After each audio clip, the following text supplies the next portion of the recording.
Today we have with us Ricky Vasan, a painter whose work is figurative and concentrates on mundane everyday moments that are personal but also speak to broader ideas about memory, nostalgia, and relationships.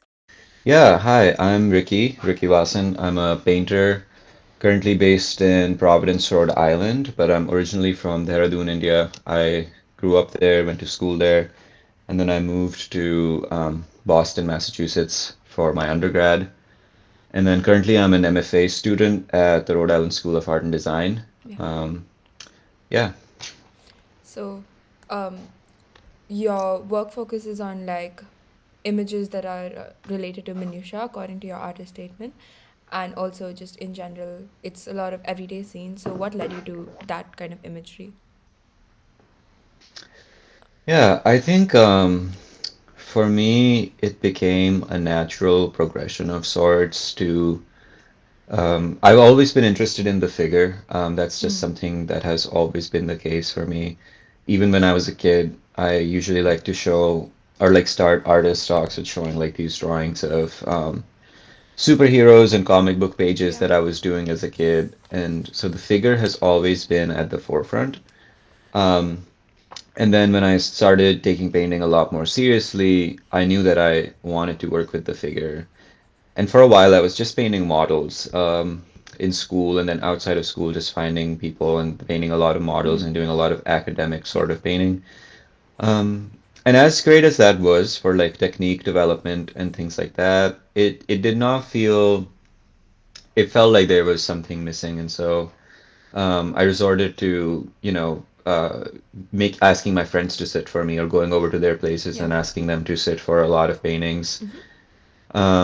And that led to like having like some really fun conversations and like disconnecting from everything else and just like spending time one on one. And I think that was kind of like the impetus to um, just thinking about how can this move forward from like something that's an interview process or like sitting in front of someone Yeah. to maybe storytelling and having a more of a narrative when it comes to everyday life. And um, that's kind of what led me to it. And I think then it got split into having more intimate moments of couples and singular people or like singular figures in Yeah. like a room.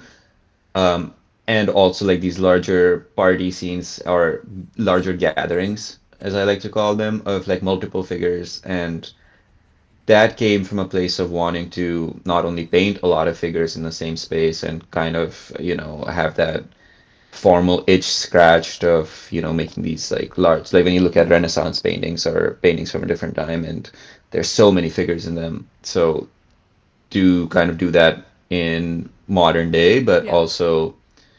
um, also just having these gatherings of like people from all over, just getting together, something very contemporaneous about it too. So, is it just like so you're drawn to the particular imagery of like party scenes and um hmm because of those reasons, what draws you to drawing like singular people and like couples? What kind of themes do you feel that evokes?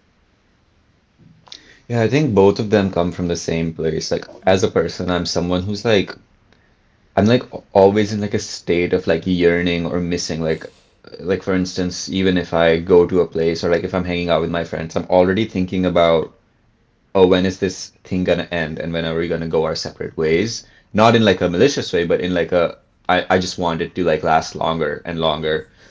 Um, and I think that is something that really sustains the practice in terms of, being in the studio, Yeah. having images of people that I love and care about all around me. And sometimes it is harder too because sometimes, relationships change in life and you're stuck finishing a painting of someone that maybe you don't talk to anymore. But you started it and I have to go through with it. And it kind of becomes like this record of time spent with someone Yeah. or a friendship that maybe doesn't exist anymore. But it comes from this really like deeper personal place of just wanting to spend more time with people. Um, and I think a lot of it also comes down to I moved to the US when I was 18 years old, Yeah. and so um, it was a strange experience, and I think this is my way of kind of making sense of it and kind of like not being in this perpetual state of, oh, I'm missing out. I'm missing out on time in India. I'm missing out on time in the US with like my friends. And so just recording these moments became important. Yeah. And I also like to draw a lot of parallels, like for a while I was doing these paintings of my parents, and Yeah. we had these two like swans, like these ceramic swans that my mom had. And I kept on using that motif in like all the paintings. I'd find a way to fit this like little decorative showpiece that she had as like a parallel to their relationship. And so whenever I'm doing couples, I'm also thinking of my personal relationship with my partner, but also these two figures that are existing and living together and Yeah. sharing their love and whatever. That makes a lot of sense. So, do you think that like this idea of like yearning and like missing that moment when it's happening, or thinking of those things as Hmm. memories, is that also Hmm. influenced by this feeling that you're missing out, or that idea that you're away from your roots because of having moved at such a young age? Mm, I don't know. I think it's definitely a part of it, right? Like it's definitely there. But I'm also someone who just as much as I like to think about these things and missing out, I'm also really just like a painter. Like I am so obsessed with paint and how paint sits on a surface, how and so as much as like the conceptual part of it Yeah. takes a very important role in my practice, it's also like about finding these compositions, and sometimes they're straight away like pulled from other paintings um or from something that happens in front of me, like the way light falls in a room or out of a window, and that becomes like a thing to like, Yeah. okay, if this light source is over here and it's making these reflections or whatever, how can I frame my friends around it? Yeah. So there's a lot of that That makes happening sense. at the same time. Yeah. I think that like an aspect of your work that really stood out to me was your use of like perspective and the Hmm. way that you play with it. So can you talk a little bit about that process? So you like I've seen oftentimes you flatten space in your work, or you'll have Hmm. like panoramic images, and things like that. Yeah, I think playing with space has been very interesting for me, and it's something that I'm pushing further these days and kind of compressing. I think compressing dis and distorting are two things that I think about a lot. Um, how to fit a lot of information um, on like this rectangular thing, right? Like I'm trying to condense like a whole night almost Yeah. into, or like the essential aspects of whatever I'm trying to represent in this like really flat rectangular thing. And I think that was something that led me to thinking about flattening spaces and squishing things together, or maybe Yeah. expanding them a little too much. How can I have like the inside of a space and the outside, just to create like some kind of sensorial, like spatial effect on the viewer, that they feel like, oh, they're like part of this scene, but there's more to it. There's like an inside, there's an outside, and kind of giving you all the context clues almost of like, okay, if this is what's happening inside, this is what it looked like outside. This is what the weather was, Yeah. or it was nighttime or daytime. And that kind of led to making these like, and the panoramic thing kind of became, it came out of necessity, to be very honest. I wanted to make these larger paintings, and then I was like using multiple canvases to like stitch this composition together. And that became like a fun way of like not expanding paintings vertically, but expanding them horizontally. Um, Yeah. and I'm also like a big like movie person, and I'm obsessed with cinema, and that whole like panoramic aspect of like kind of mimicking a screen was something too that I was thinking about. Yeah. So has like have you are there films that have inspired your work in other ways, except just like in general creating a cinematic kind of narrative in your pieces? Mhm. Um, I Yeah, I think when it comes to movies, it's it's such an interesting relationship that they have with paintings, Yeah. because so much of cinematography and the way light works in a movie is like coming straight out of like, Dutch paintings or Definitely. even Italian paintings, and it's such a give and take relationship. So it's hard to pinpoint like one film, but I think in terms of narratives, there's movies, a lot of movies about like yearning or like misconnection. I think the most recent one I can think about is Past Lives, that I really felt like was tapping into that same kind of thing that I really look for in art, or a lot of Mira Nair's movies, like Mississippi Masala, is a really interesting one for that too, where there's like depth to it, but there's also the sense of levity and joy and lightheartedness amidst all of this like, like crazy like racial and class struggles in that movie. Um, and that's something that I like to kind of think about in terms of my work too. Like it can be serious, but it can also be very lighthearted and like joyous and like fun to be around. That makes a lot of sense. So, also like another aspect of your work was that was really interesting to me was your brushwork. So, um, it Mhm. it's often like geometric. So, I think that when you look like when I looked at your paintings, it seemed like you were painting, even if you were painting from reference, like it almost seems like a memory. So, is that like a conscious choice, or is it just you playing with paint? It is somewhat of a conscious choice because I started out painting very academically and painting in like a more traditional way of like, doing the underpainting and then glazing paint over it and making like, making them look like old paintings, I guess.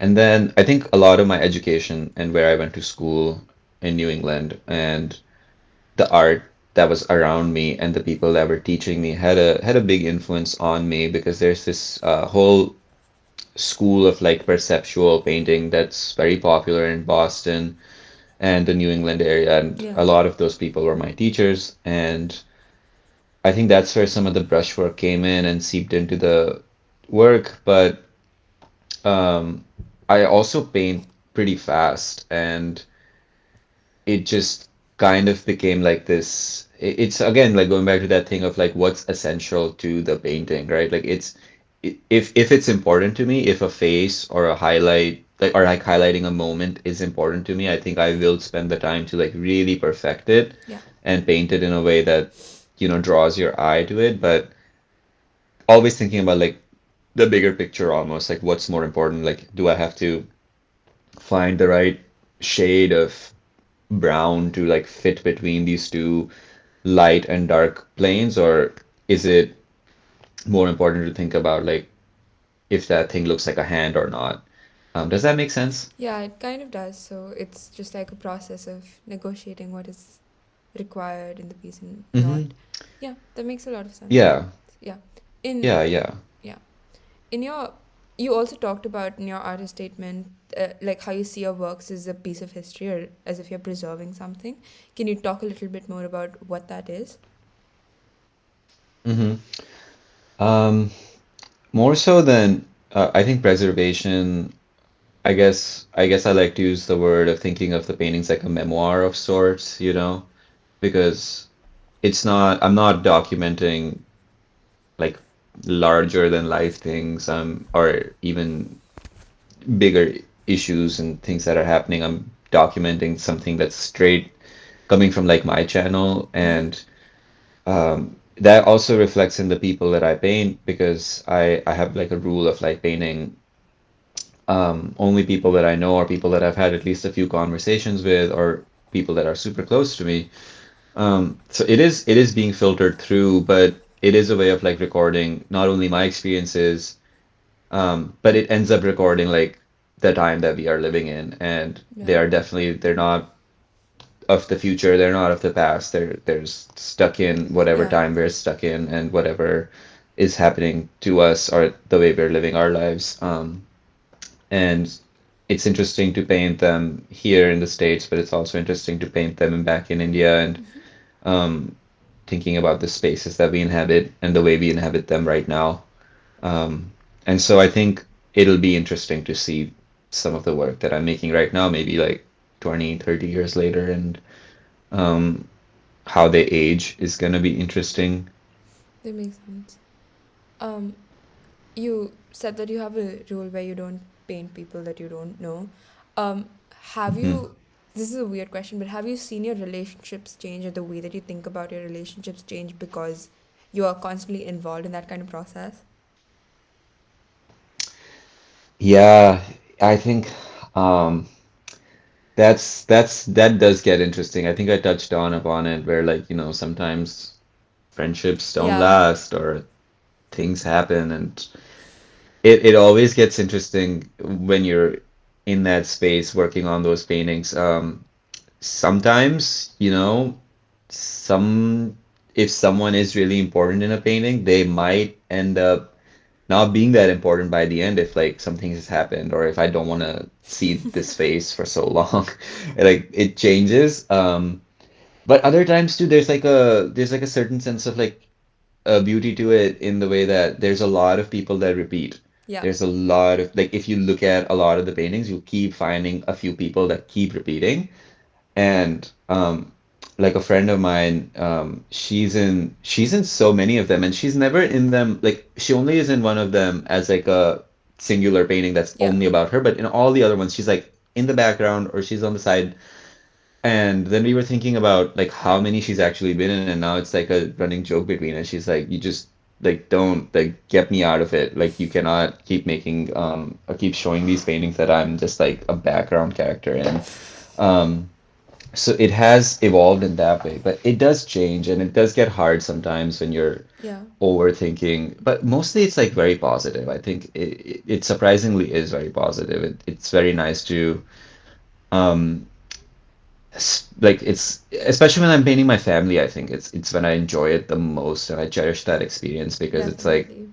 I may not be near them, but I'm like spending so much time like observing their faces and like um almost their body language and but sometimes it's also awkward because you paint like a couple or something and then by the time you show the painting they've like broken up and then you're I don't know, you have to show the painting, but there's like weight attached to it. But going back to that think of it being contemporary and like existing in that moment, we go back to thinking about like in this moment, this thing was important and this thing had a lot of weight and it meant a lot of things. And I'd much rather focus on that than Yeah, anything else. definitely. So is it like is it like kind of like a visual, like do you think of it as like a visual journal of like the people in your life? Because um those things can, oftentimes they don't, like relationships don't change for years, but sometimes they change really quickly, as you talked about. Hmm.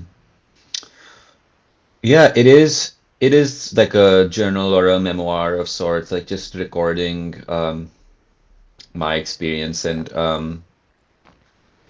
uh yeah, I would say so. I think it is very much like a thing that's coming out of my life and there's often times where I am very open and vulnerable in the paintings too in terms of things that I'm feeling or going through. I think the thing with painting is that it's a lot like poetry, like you can hide a lot of things while keeping him right in front of you. You can say a lot but not say anything at the same time or and disguise it very well. I think about this one painting that I made last year, um, and I had just graduated from school and I didn't know like where my life was gonna take me. And I was thinking about my girlfriend too at the same time, like what was gonna happen to us, like are we gonna move or like, how's it gonna affect us? And it really like that like mental cacophony of emotions and questions really Yeah. seeped into that painting and it every time I still look at that painting it transports me um into that headspace a little bit. So there is that aspect of it where there's a lot of openness and vulnerability in the work sometimes. But other times it's also very lighthearted. It's also like a thing that's become like, if I am if I'm feeling out of inspiration, I will like force myself to like go hang out with people or go out or maybe sometimes like I've thrown parties at my apartment just to, you know, see how light functions in a space when there's like 10 people in a small space. And so those kind of things also happen. Like the paintings are feeding life, but life is also feeding them. That's really nice to think about. Um, so do you like is that one of the reasons that you kind of put yourself in those paintings as well? So is it just because you're like is it because you're treating it as a sort of like you're being vulnerable through them, or is there other things that you try to achieve when you're putting yourself in a painting? Because while you do appear Hmm. in a lot of them, it's not very often, I think. Hmm. Yeah, it's like a I think of it as a tool. I think of it in the same way that I'm talking to you about like, reoccurring characters Yeah. in the painting. Like if you spend enough time with them, you will start recognizing them. But I think using myself is that same thing of like kind of tying you back to that it is, I guess, my painting and it is my experience. And I think me using myself is like a much more of an obvious reminder of that. And but lately, I think I'm becoming even more conscious about how am I using my appearance in these paintings, and I'm I think I'm making the conscious decision to maybe not do as much and use it in a way that logically makes sense in the space. Hmm. So it could be like in this one recent painting, or two that are in my studio right now. There's one in which I am reflected in a mirror, which makes sense logically. Like I'm observing myself and the space around me because the paintings mostly are about the space. But in the other one, I am reflected as a silhouette in the window of me just standing there and observing this Yeah. space that has so many things going on. So I'm choosing to be a lot more intentional with it and really playing into it um, as like the maybe the narrator or the observer. That's really nice to think about. Also, I think there's like a tradition of artists doing that in different ways and like Hmm. putting themselves in these scenes, indirectly or not very obviously as well. Um, you said you've been pursuing your master's at RISD. So, what have you been working Hmm. on for that, and like how has that also shaped your work? Um, I think it's been very nice to have like this amount of time dedicating to the work, especially since in Providence is like really small. Um, I would say Providence is much smaller than a lot of, or maybe not smaller like geographically, Yeah. but smaller in the sense of like compared to like a lot of Indian cities, like it feels so like you see like 10 people out, it's crazy.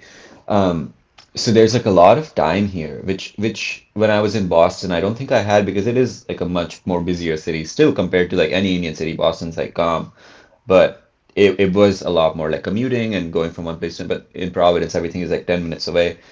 And that I think has been really impactful and living so close to my studio. And so I do cherish this experience in that way.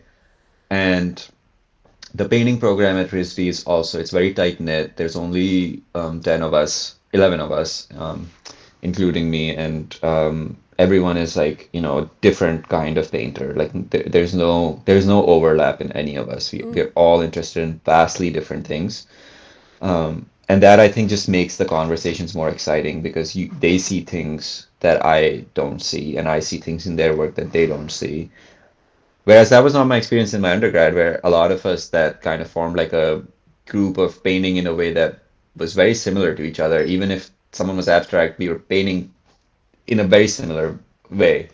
Um, and so I think that has been very interesting. RISD has also given me a lot of time to like do a lot of reading and thinking and research. And um, since it is only a 2-year program, the first semester last year, I did try to open myself up to different possibilities and seeing how like um, where else could the work go. But I keep coming back to the same thing. I keep coming back to these gatherings and these maybe more intimate things and moments, and now I think using this time to kind of really dig in, read Mm. up on things that can maybe inform this a lot more, and even look at more paintings that could inform it a lot more, and just like really solidifying this idea. Yeah. So, what have you found that you're inspired by in terms of like other paintings and through your research? Um, I think it's still like a very work in progress because I am very much a visual person. Yeah. Um I do a lot of thinking through painting. It isn't until like I have made 20 paintings that I understand what exactly I was thinking about or what the connecting Yeah. thread was in all of them. So in that way, I cannot really say for what have I discovered. Maybe in like, or I hope in a year I will have discovered it around this time next year.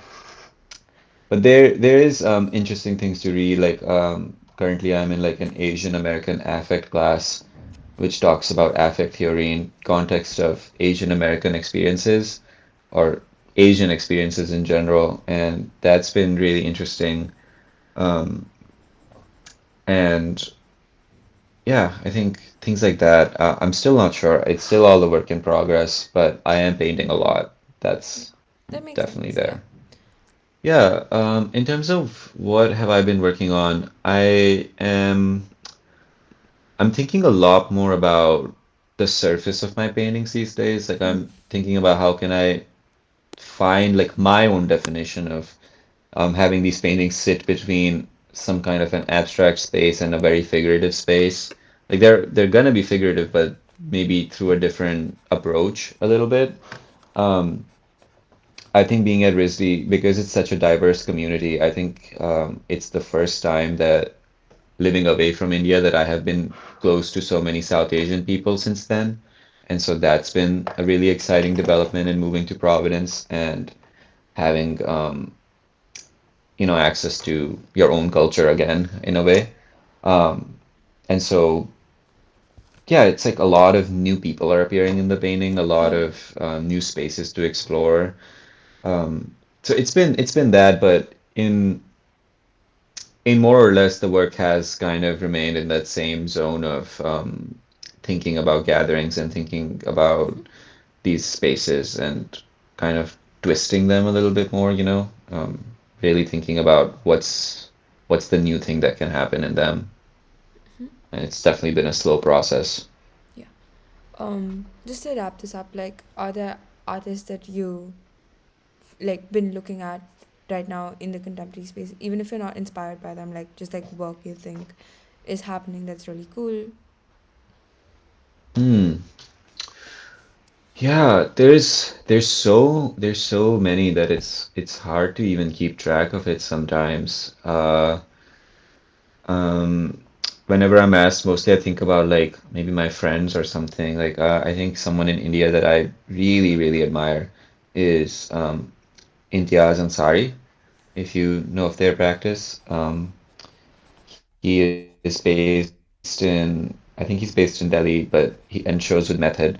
And his work, I really admired like the amount of courage and research that goes into making his work and Mm-hmm. how bold he is with his work. Vikrant Bhise is another painter that I think does that in a very strong way, and I really look up to him as well. Um, Another painter that I really like is Larry Madrigal. He is based in, I'm not sure where he's based in, but he's a Mexican American Yeah. painter, and he's really interested in like depicting the mundane and everyday, but through like a magical realism sense. And he's also really awesome. Yeah. That sounds really interesting. Thank you so much. That was it. Oh, perfect.